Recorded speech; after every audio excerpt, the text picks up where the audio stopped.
پیارے بچوں، آج ہم پڑھیں گے سرائکی کا اگلا حرف میم۔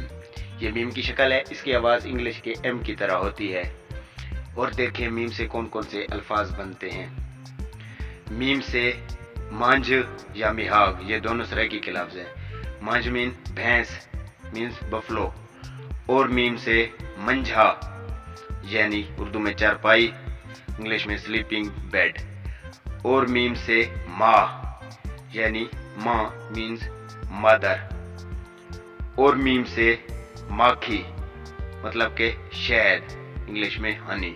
یہ ہے آج کا سبق، آج کا حرف میم۔ اس کو اچھے طریقے سے یاد کریں اور سرائکی مزے سے سیکھیں۔ کل ملتے ہیں ایک نئے سبق، ایک نئے حرف، ایک نئی ویڈیو کے ساتھ۔ تب تک کے لیے اللہ حافظ۔ ویڈیو اچھی لگی ہو تو اس کو لائک کر دینا اور چینل کو بھی سبسکرائب کر کے بیل نوٹیفیکیشن آن کر دیں۔